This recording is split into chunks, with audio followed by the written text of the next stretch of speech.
Captain Marcus Blake stood on the bridge of the Endeavour, watching the massive station grow larger on the view screen. His heart pounded with excitement and nervousness. After 300 years of dreaming about the stars, humanity had finally reached them. After decades of traveling faster than light, they had finally found others. The Galactic Council station was beautiful, a massive structure that looked like a silver flower floating in space. "We're being hailed, Captain," said Dr. Lisa Morgan from her station. She was the best xenobiologist Earth had, and her hands shook slightly as she worked. This was the moment they had all trained for, the moment humanity would join the greater galactic community. "Open the channel," Marcus said, straightening his uniform. He wanted to make a good impression. The screen changed and Marcus saw his first alien face. It was the Velkari ambassador, Theron Vel. The creature was tall and thin with blue skin that seemed to shimmer. Its eyes were large and completely black. When it spoke, the translation system made its words sound cold and formal. "Human vessel. You will dock at Port 7. You will follow all protocols. You will not deviate from your assigned path." The screen went black before Marcus could respond. Lisa looked at Marcus with worry in her eyes. "That wasn't very friendly." "Maybe they're just formal," Marcus said, trying to sound confident. "Different cultures, different customs. We knew this wouldn't be easy."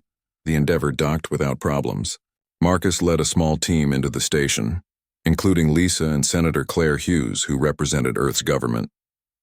Admiral Jack Peterson had wanted to come too, but the council had said only 3 humans were allowed for the first meeting. The inside of the station was incredible. Aliens of all shapes and sizes moved through the corridors. Some walked on 2 legs like humans. Others floated. Some crawled on the walls. Marcus saw creatures made of what looked like living crystal, and others that seemed to be made of pure energy contained in special suits. The diversity was amazing, but something felt wrong. As the humans walked through the station, the aliens stopped and stared. Some pointed. Others made sounds that the translators couldn't interpret. None of them looked friendly. None of them looked welcoming. A small robot led them to a massive chamber. Inside, the Galactic Council waited. 47 species sat in a semicircle, looking down at the small platform where the humans were told to stand. The chamber was designed to make visitors feel small and powerless. It worked. Theron Vel stood at the center, towering over everyone. "Humans, you have been summoned to present yourselves to the Galactic Council. We will determine if you are suitable for membership in civilized space." Senator Hughes stepped forward. She had practiced her speech 1,000 times. "Honored members of the Galactic Council, humanity comes before you in peace and friendship. We seek only to learn from you, to trade with you, and to contribute to the greater good of all species. We acknowledge our violent past, but we have grown beyond it. We have achieved global unity. We have eliminated war among ourselves. We have learned to—" "Silence," Theron Vel interrupted. "We have studied your species extensively. We have reviewed your history. What we have found is disturbing." The chamber's walls lit up with images from Earth's history. Wars, battles, destruction.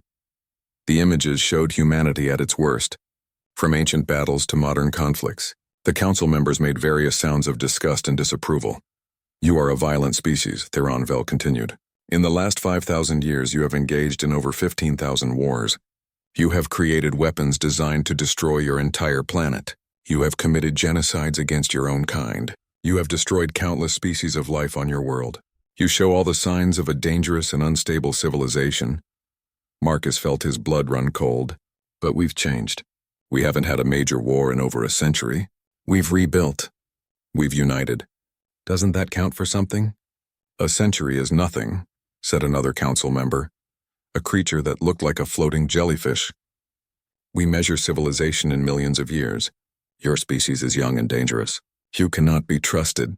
Lisa spoke up, her voice shaking but determined. "Every species must have a violent past. Surely you all had conflicts before you reached the stars. How is humanity different?" "You are different because you are too violent too quickly," Theron Vel said. "You reached the stars while still carrying weapons. You achieved faster than light travel while still maintaining military forces. Most species abandon such things before they leave their worlds. You brought your violence with you." The debate went on for hours. The humans presented every argument they could think of. They showed evidence of humanity's progress, of its art and culture, of its capacity for compassion and cooperation. But the council had already made up its mind. Finally, Theron Vel raised his hand for silence. The Galactic Council has reached a decision. Humanity is too dangerous to exist in civilized space. However, we are not without mercy. We will not exterminate your species, though many have argued for it. Instead, we offer exile. Exile? Claire's voice cracked. What does that mean? You will be relocated to the outer rim, beyond the galactic barrier. It is a region we do not govern, where the laws of civilized space do not apply. There you may do as you please. You may war among yourselves if that is your nature. But you will never be permitted to return to civilized space. Any human vessel that crosses the barrier will be destroyed without warning. Marcus felt like he had been punched in the gut. You can't do this. We came in peace. We've done nothing to you. You exist, Theron Vel said simply. That is enough. You have 30 days to evacuate all human colonies and installations. Every human must relocate beyond the barrier. This is not negotiable. The alternative is extermination.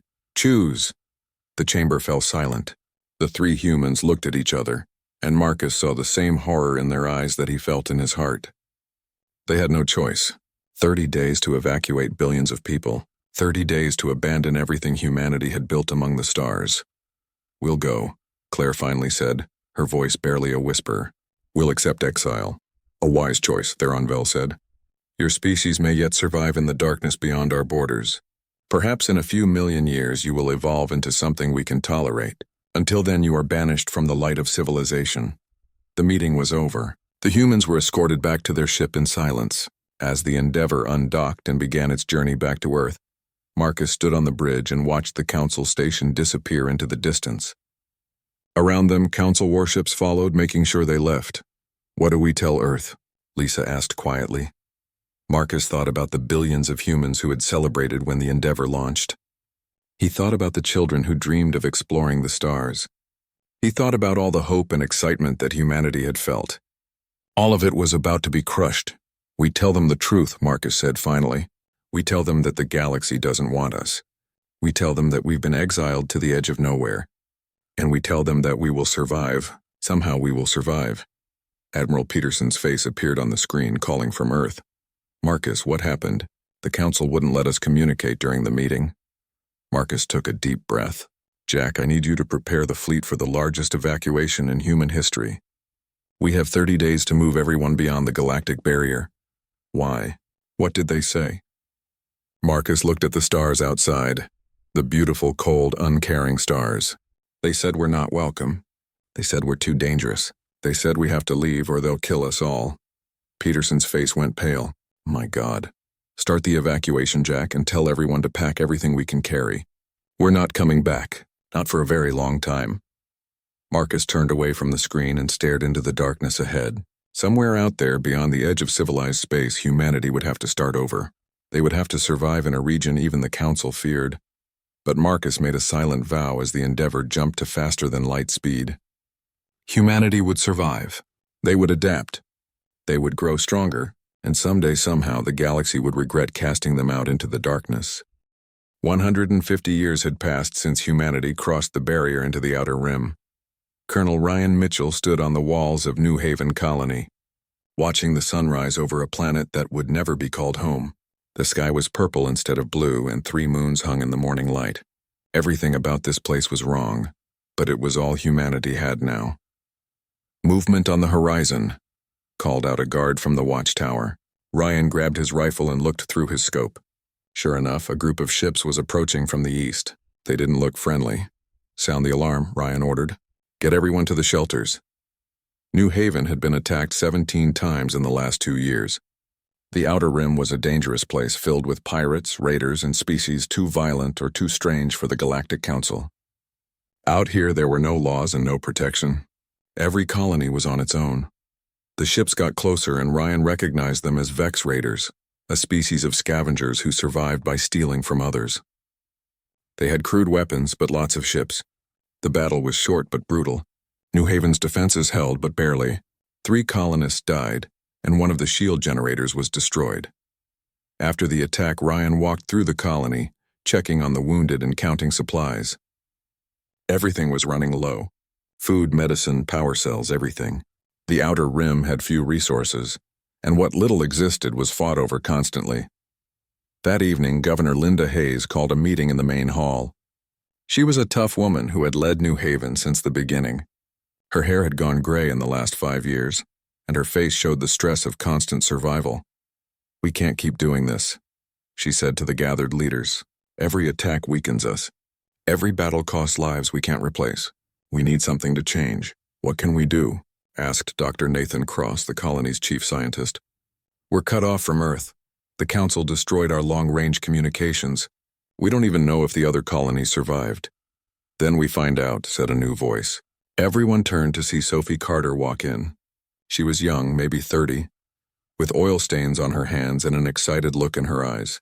"I've been working on something. Come see." Sophie led them to her workshop, a converted warehouse filled with alien technology she had scavenged from crashed ships and abandoned stations. In the center was a ship unlike anything they had seen before. It was small but elegant, with designs that mixed human engineering with alien concepts. "What is this?" Ryan asked. "It's a scout ship," Sophie said proudly. "I built it by studying the alien tech we found. Humans are good at understanding how things work and making them better. I took Vex engines, Kryn shields, and human weapon systems, and I combined them. This ship is faster and tougher than anything the Raiders have." Governor Hayes walked around the ship, studying it carefully. "Can you build more of these?" "If I have the resources and the help, yes. I can build lots of them. I can build bigger ones too, warships, trading vessels, whatever we need." Nathan Cross was examining the engine systems, his eyes wide with amazement. "This is incredible. Sophie, do you realize what you've done? You've created a new type of hybrid technology. If we can replicate this across all our systems, we could actually compete out here." Over the next few months, Sophie's workshop grew into a full shipyard. Other colonies sent their best engineers to learn from her. Humans discovered that they had a unique talent. They could understand and adapt alien technology better than the aliens themselves. The Vex could build engines, but they couldn't improve them. The Kryn could make shields, but they always made them the same way. Humans could take both and create something new and better. Ryan led the first mission in one of Sophie's new ships. The plan was to make contact with other human colonies and see how they had survived. What he found was both encouraging and terrifying. Some colonies had thrived, growing strong through trade and adaptation. Others had been wiped out, destroyed by raiders or hostile environments. But all of them had changed. The humans of the Outer Rim were harder than their ancestors. They had to be. During his travels, Ryan encountered 2 species that would change humanity's future. The first were the Kryn, an insect-like race that lived in massive hive ships. They had been exiled by the Council for being too aggressive in their expansion. The second were the Theros, warriors who valued honor above all else and had been cast out for refusing to submit to Council authority. Both species were suspicious of humans at first. The galaxy had taught them to trust no one, but Ryan was a natural diplomat despite being a soldier. He convinced the Kryn that humans could help them improve their technology. He earned the respect of the Theros by defeating one of their champions in single combat, something few outsiders had ever done. "Why should we ally with you?" asked the Kryn Queen through her translator. "What do humans offer that we cannot take by force?" "Because we're all exiles," Ryan said simply. "The Council threw us out here to die. They expect us to fight each other while they live comfortably in their perfect civilized space. But what if we didn't? What if we worked together instead? We're stronger together than apart." The Theros war leader, a massive creature named Krone, seemed more interested. "You fight well for a small species. And you speak with wisdom. The Theros value both. We will consider this alliance." It took time, but eventually agreements were reached. The Kryn would share their knowledge of biotechnology and their vast numbers. The Theros would provide military training and protection. Humans would provide engineering innovation and diplomatic coordination. Together, they would be strong enough to survive. Meanwhile, Nathan Cross made a discovery that would change everything. On a dead world far from any colony, he found ruins. They were ancient, millions of years old, and clearly built by an advanced civilization. But what caught his attention were the writings on the walls.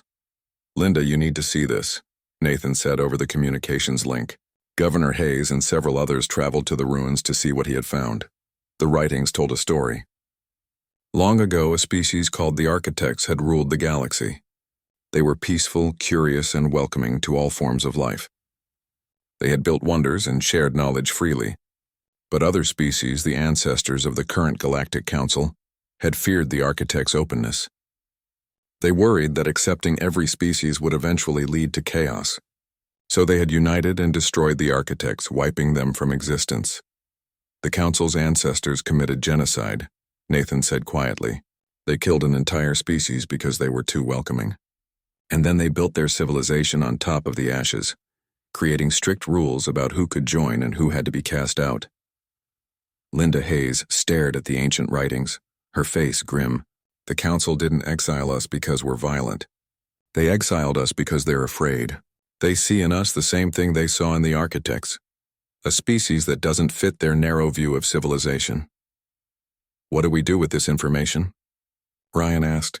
We remember it, Linda said, and we use it to remind ourselves why we can never beg for their acceptance. The Council isn't morally superior to us. They're just older and more hypocritical. We'll build our own civilization out here, one that's better than theirs. Word of the discovery spread through all the human colonies. It gave people hope and purpose. They weren't just surviving anymore. They were building something new. Within a year, all the human colonies agreed to unite under a single government. They called it the Terran Coalition. The Coalition's first act was to formally ally with the Kryn and the Theros. The second was to begin a massive expansion program. Sophie Carter's shipyards multiplied across dozens of worlds. Ryan Mitchell trained a new generation of soldiers, combining human tactics with Theros warrior traditions. Nathan Cross established research facilities to study and improve upon every piece of technology they could find. 25 years after Ryan's first diplomatic mission, the Terran Coalition controlled 50 star systems. They had a population of 10 billion humans and 5 billion allied species. They had hundreds of warships and thousands of trading vessels. They had gone from desperate refugees to a rising power. Governor Hayes, now old and near the end of her life, gave one final speech to the Coalition Council. Our ancestors were exiled because the galaxy feared what we might become. They tried to kill us with isolation and hardship, but we survived. We adapted. We made allies and built something new. We're not the desperate refugees who crossed the barrier a century and a half ago. We're the Terran Coalition and we bow to no one. Remember that. Never forget what we've overcome, and never ever let anyone make us feel small again. She died 3 days later, but her words lived on. The humans of the Outer Rim had found their identity. They were survivors. They were builders, and they were done apologizing for existing. Fleet Admiral Kyle Bennett stood in the command center of the Coalition's capital station, watching the holographic display showing their territory. 200 star systems now flew the flag of the Terran Coalition. The small, desperate colonies of the past had grown into thriving worlds. The population had exploded to 80 billion souls, both human and allied species living together. It had been 75 years since humanity united under one banner. 75 years of constant growth and improvement. The Coalition's ships were now superior to anything the Galactic Council possessed. Sophie Carter's legacy of hybrid technology had evolved into something entirely new. Human engineers had learned to take the best parts of any technology and make it better. Kyle himself was a perfect example of how humanity had changed. His grandfather had been a refugee who arrived in the Outer Rim with nothing. His father had been a soldier defending against raiders. Kyle had grown up in a society that valued strength, intelligence, and adaptability above all else. The soft, optimistic humans who had first approached the Council were gone. In their place were people who had been forged by hardship into something harder and sharper. "Admiral, you have a visitor," said his aide. "Director Aaron Price from Intelligence," Kyle nodded. Aaron Price was a thin man with sharp eyes that missed nothing. He ran the Coalition's intelligence network, which had become incredibly sophisticated. They had spies and informants throughout the Outer Rim and even some inside Council space. "What do you have for me, Aaron?" Kyle asked. Aaron pulled up a series of documents on the holographic display. "The Galactic Council is fracturing. Our sources inside civilized space report increasing tensions between member species. The Velkari have become tyrannical, using their position as senior council members to dominate the others. They've imposed harsh laws and heavy taxes. Several species are considering rebellion. How does this affect us? 3 species have reached out to Ambassador Stone, asking about the possibility of trade agreements with the Coalition. They're testing the waters, seeing if we're a viable alternative to the Council's authority. Kyle felt a surge of satisfaction. Rachel Stone was the Coalition's best diplomat, a woman who had the rare ability to make aliens feel comfortable while never backing down on Coalition interests. What did Rachel tell them? She told them the Coalition welcomes all who come in peace and good faith. No species too strange, no culture too different. The only requirements are respect for basic rights and willingness to cooperate. It's a very different message than what the Council offers. Over the next several months, Rachel Stone negotiated with multiple species who were unhappy with Council rule. The Coalition offered them fair trade, mutual defense, and freedom to govern themselves as they saw fit. It was an attractive package compared to the Council's strict hierarchy and oppressive regulations. But not everyone was happy about the Coalition's rise. The Valkyrie, in particular, saw humanity as a threat to their authority. They remembered the decision to exile humanity, and they had expected the violent species to destroy themselves in the lawless Outer Rim. Instead, humanity had thrived and was now challenging the Council's dominance. The crisis began on a border world called Haven's Edge. It was a small human colony, home to 5 million people who mined rare minerals. The planet was clearly inside Coalition territory, but the Valkyrie claimed it was actually in neutral space and therefore fair game. A Valkyrie battle fleet arrived without warning. 20 warships under the command of war leader Therex Vel, a descendant of the same Theron Vel who had exiled humanity centuries ago. He demanded that the colonists surrender and accept Valkyrie authority. General Victoria Lang commanded the Coalition's ground forces on Haven's Edge. She was a no-nonsense officer who had fought pirates and raiders for 20 years. When the Valkyrie demand came through, her response was short and direct. No. Then you will be removed by force, Tharix Vel replied. We are giving you 1 hour to evacuate. After that, we will bombard your colony from orbit. Victoria immediately called for reinforcements and ordered her troops to defensive positions. She had 5,000 soldiers against 20 warships. The odds were terrible, but she'd faced worse. Kyle received the distress call while meeting with his senior officers. The Valkyrie had crossed a line. Attacking a Coalition world was an act of war. He had to respond, and he had to respond with overwhelming force. Send the 5th Fleet to Haven's Edge, maximum speed, and get me a communication channel to the Valkyrie ships. When Therex Vel's face appeared on the screen, Kyle saw the same arrogance that had characterized the Valkyrie for centuries. They still thought of humans as primitive and weak. Valkyrie vessel, you are in Coalition space without authorization. You have threatened our citizens. You will withdraw immediately or face the consequences. Therex Vel laughed. Humans giving orders to their betters? You forget your place, Exile. We are the Galactic Council. You are nothing but refugees we allowed to live. This world is ours now. This is your only warning. Leave now, or what? You'll attack us with your crude little ships? We are the Valkyrie, the oldest and most powerful species in the galaxy. We have nothing to fear from you. Kyle terminated the communication and turned to his tactical officer. What's the status of the 5th Fleet? They'll arrive in 40 minutes, sir. The Valkyrie are beginning their bombardment. On Haven's Edge, Victoria and her troops watched as energy beams struck the colony's shields. The shields held, but everyone knew they wouldn't last long. The civilians huddled in underground shelters while soldiers manned defensive batteries that were pitifully inadequate against warships. Then, exactly 40 minutes after Kyle's warning, the 5th Fleet arrived. 50 Coalition warships dropped out of faster-than-light travel directly above Haven's Edge. They were sleek vessels, combining human engineering with Kryn biotechnology and Theris weapons systems. Each ship was individually smaller than a Valkyrie warship, but they were faster, more maneuverable, and packed with more advanced weapons. Kyle's flagship, the Valiant, led the formation. All ships target the Valkyrie fleet. Fire when ready. The Battle of Haven's Edge lasted 12 minutes. The Valkyrie ships were powerful but slow and predictable.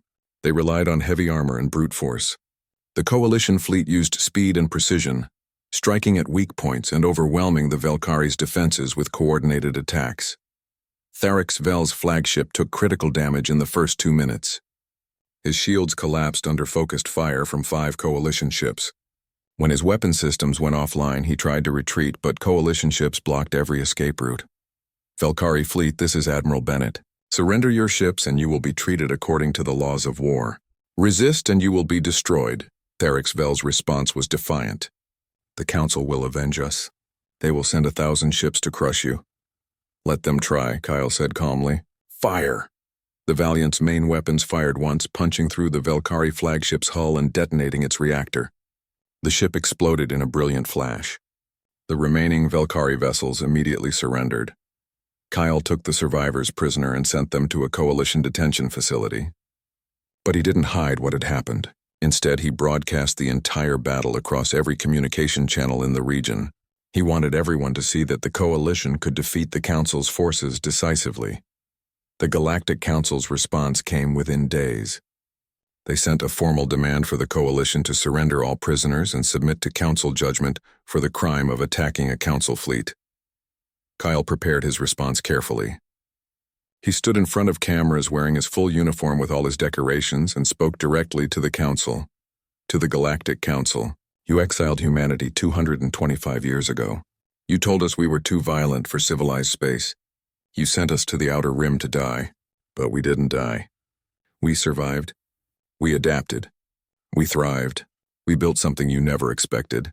A civilization that values cooperation over domination, merit over lineage, and justice over tradition. Your fleet attacked our world without provocation. They threatened our citizens. They refused peaceful withdrawal. We defended ourselves, as is our right. The prisoners will be treated well and eventually returned to you because, unlike you, we believe in mercy. But understand this. The Terran Coalition will not submit to your authority. We will not beg for your acceptance. We will not allow you to threaten our people. If you want war, we will give you war. If you want peace, we will negotiate as equals.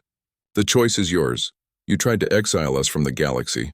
Instead, you created your greatest rival. Think carefully about what you do next. The broadcast ended, and Kyle waited for the Council's response. It came in the form of a declaration of war. The Galactic Council, led by the Velkari, announced that humanity was a threat to galactic peace and must be eliminated. Aaron Price delivered the news with a grim expression. It's official. We're at war with the Council. Their propaganda machine is running at full speed, painting us as violent barbarians who attacked them without cause. Good, Kyle said, surprising Aaron. Let them think we're barbarians. Let them underestimate us. It'll make the victory sweeter. You're confident we can win? Kyle looked at the star map showing coalition territory. The Council has... 5 years after the war ended, Chancellor Emma Sullivan stood before the new Galactic Assembly, looking at representatives from 63 species. Some were old council members who had seen the error of their ways. Others were former exiles like humanity. A few were newly discovered species who had been hiding in fear of the old council. All of them were equal now. The assembly hall was designed very differently from the old council chamber. Instead of a semicircle with some species elevated above others, this hall was round. Every delegation sat at the same level. There was no hierarchy, no indication that some voices mattered more than others. It had been humanity's first demand when designing the new government. Today marks the 5th anniversary of peace, Emma began. Her voice was calm but carried authority. She had been chosen as the first chancellor, not because she was human, but because both humans and aliens trusted her judgment. 5 years ago, we ended a war that no one wanted and built something new from the ashes of the old. The old Galactic Council ruled through fear and exclusion. They decided who was worthy and who wasn't. They exiled those who didn't fit their narrow definition of civilization. That era is over. Under our new constitution, every species has a voice. Every culture has value. No one will be cast out for being different. Emma paused, letting her words sink in. But with freedom comes responsibility. We must prove that a diverse galaxy can work together. We must show that cooperation is stronger than domination. In the audience, Admiral Marcus Blake II watched with pride. He was the grandson of the original Captain Marcus Blake, who had witnessed humanity's exile. His grandfather had died long ago, but his legacy lived on. The younger Marcus commanded the peacekeeping fleet, a military force that protected all species equally. After the speech, Marcus met with his staff to discuss the fleet's operations. The peacekeeping fleet was different from traditional military forces. Its mission wasn't to conquer or intimidate, but to defend and assist. They stopped pirates, rescued stranded vessels, and intervened in conflicts before they could escalate. Admiral, we've received a distress call from a Velkari colony world. His operations officer reported. "They're being raided by mercenaries and requesting assistance." Marcus nodded. "Send the 3rd Squadron. Make sure they know we're coming to help, not to judge." It was still strange sometimes protecting the Velkari.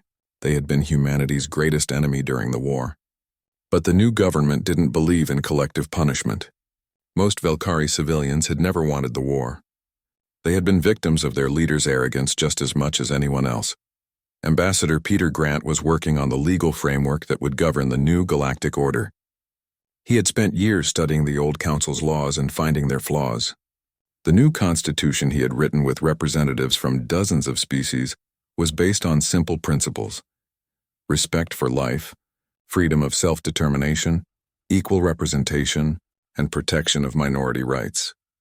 The hardest part was getting everyone to agree. Species had very different values and customs. What one culture considered normal, another might find offensive. But Peter had learned something important. You didn't need everyone to agree on everything. You just needed them to agree on basic rules that let them coexist peacefully. "The Constitution is being ratified," Peter told Emma during a private meeting.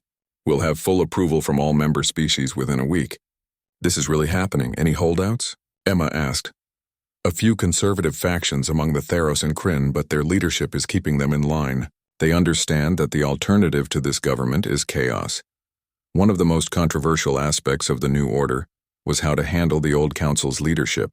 War crimes tribunals had been ongoing for 5 years, carefully examining evidence and testimony. The coalition had insisted on fair trials, even for their worst enemies. Dr. Olivia Reed led the Reconciliation Commission, which oversaw both the tribunals and the rebuilding efforts. Her job was to balance justice with mercy, punishment with rehabilitation. It was exhausting work, but she believed it was necessary. "We can't build a better galaxy by repeating the old council's mistakes," Olivia explained to a group of young coalition officers. They believed in absolute punishment for anyone who didn't meet their standards. "We believe in redemption and second chances. Yes, some individuals committed terrible crimes and must face consequences, but we also have to give societies a path forward." The most dramatic moment of reconciliation came when Theron Vel was found. He was the original Velkari ambassador who had exiled humanity 2 centuries ago. He had gone into hiding after the war, knowing he would be held accountable for his role in starting the conflict. Coalition intelligence tracked him to a remote station in the Outer Rim. When Chris Palmer's team arrived to arrest him, they found an old bitter alien who showed no remorse. "I did what I thought was right," Theron Vel said as they escorted him back to face trial. "Humanity was dangerous. I tried to protect the galaxy. By exiling an entire species to die?" Chris asked. "By denying them any chance to prove themselves. Better that than risk them destroying everything we had built." Theron Vel's trial lasted 3 months. Evidence showed he had not only advocated for humanity's exile, but had also suppressed information suggesting humans might be peaceful. He had pushed for the harshest possible punishment because he genuinely believed humanity was inferior. The judges found him guilty of crimes against sentience and abuse of authority. The maximum sentence under the new laws was life imprisonment. But then something unexpected happened. Chancellor Emma Sullivan personally addressed the court. "Theron Vel's crimes are serious. He caused immeasurable suffering. But I'm going to make an unusual request. Instead of imprisonment, I ask that he be assigned to the Reconciliation Commission as an advisor." The courtroom erupted in shock. Even Olivia Reed looked surprised. Emma continued. "Theron Vel represents the old way of thinking. He genuinely believed that excluding others made the galaxy safer. Instead of hiding him away, let's use him to understand that mentality. Let's learn from his mistakes so we never repeat them. And perhaps," Emma added, looking directly at Theron Vel, "after working to repair some of the damage he caused, he might understand why he was wrong." Theron Vel accepted the assignment, though he was clearly skeptical. He spent his days helping former council species adapt to the new government, which often meant explaining why their old prejudices were harmful. It was slow, difficult work, and he resisted at first. But over time, working alongside people he had once despised, something began to change in him. Meanwhile, humanity's greatest symbolic victory was about to be realized. After 230 years, Earth was finally going home. The planet had been carefully preserved by automated systems during humanity's exile. Now massive terraforming ships were towing Earth back to its original solar system. Marcus Blake II stood on the bridge of his flagship, watching Earth appear on the view screen. It was a beautiful blue and green world, exactly as it had been in ancient records. Millions of humans gathered on ships and stations to witness the return. My grandfather stood on a ship like this and watched Earth disappear, Marcus said to his crew. He thought humanity would never see home again. He died believing we were permanently exiled. I wish he could see this. As Earth settled into its proper orbit, a massive ceremony took place. Representatives from all 63 member species attended, showing respect for humanity's journey. A monument was unveiled on Earth's surface, listing the names of every human who had died during the exile years. The inscription read, "They tried to exile our humanity. Instead, we brought it to the stars." Chancellor Emma Sullivan gave the dedication speech. She spoke about suffering and survival, about how hardship had forged humanity into something stronger. But she also spoke about compassion and mercy, about how humanity had chosen not to become the monsters the Council feared. "Our ancestors were cast into darkness and emerged as light," Emma said. "We were exiled from the galaxy and returned as its guardians. We don't seek to rule. We seek to serve. We don't demand submission. We offer partnership." This monument reminds us where we came from, but it also reminds us of our responsibility. We know what it's like to be judged unfairly.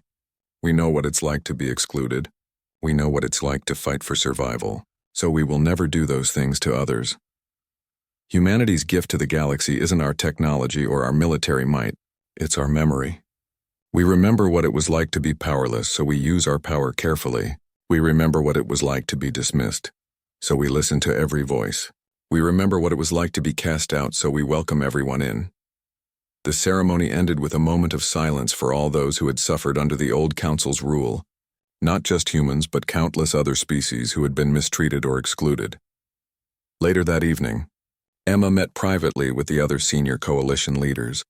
Marcus Blake, Peter Grant, Olivia Reed, and several alien representatives joined her in a quiet garden on Earth's surface.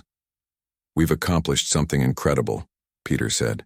"A peaceful transition to a new form of government. Most revolutions end in tyranny. Ours ended in democracy. We're not done yet," Olivia warned. "The real test is whether this system..." Supreme Commander Daniel Foster watched the tactical display with intense focus. 3,000 Council warships were approaching the Titan's Gate, the primary entrance to Coalition space. It was the largest military fleet assembled in recorded galactic history. The Council meant to end the war quickly with overwhelming force. Daniel had been chosen to lead the Coalition's military forces because of his reputation for unconventional thinking. He was a student of ancient Earth military history, back when humans still fought wars among themselves. He knew that smaller forces could defeat larger ones with the right strategy and the right timing.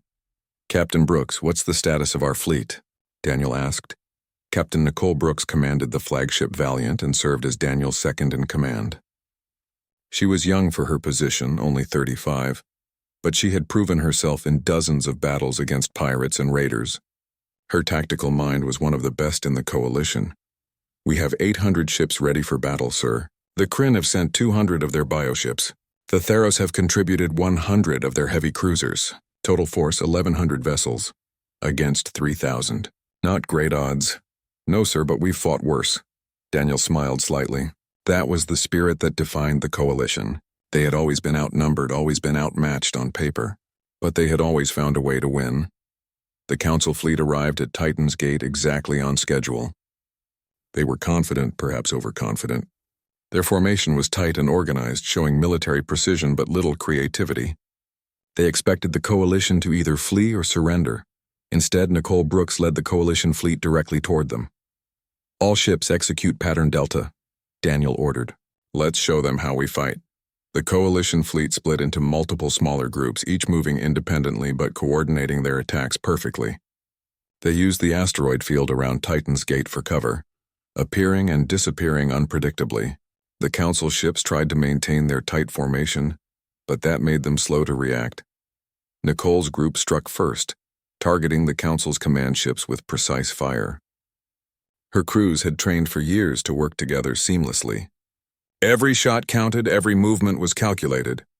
Within minutes, 3 Council command ships were disabled. The Council fleet tried to counter, but their commanders weren't used to fighting an enemy that refused to engage in a straightforward battle. They split their forces to chase the coalition ships, which was exactly what Daniel wanted. Once the Council fleet was scattered, it was vulnerable. The Battle of Titan's Gate lasted 6 hours. By the end, the Council had lost over 400 ships, while the Coalition lost only 90. The surviving Council vessels retreated in disorder, their commanders shocked by the defeat. "That's how you fight a war," Daniel said quietly, watching the enemy flee, not with overwhelming force but with intelligence and adaptability. The victory at Titan's Gate changed everything. Species across the galaxy saw that the Council could be beaten. Within weeks, 5 Council member species announced they were leaving to join the Coalition. 10 more declared neutrality.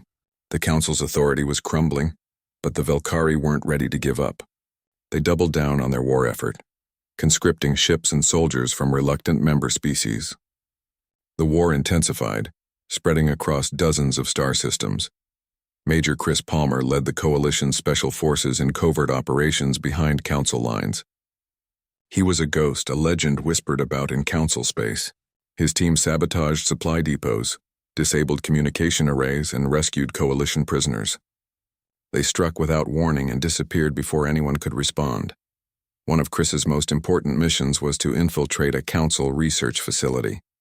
Intelligence suggested the Council was developing a superweapon, something that could destroy entire planets. If true, it would change the nature of the war.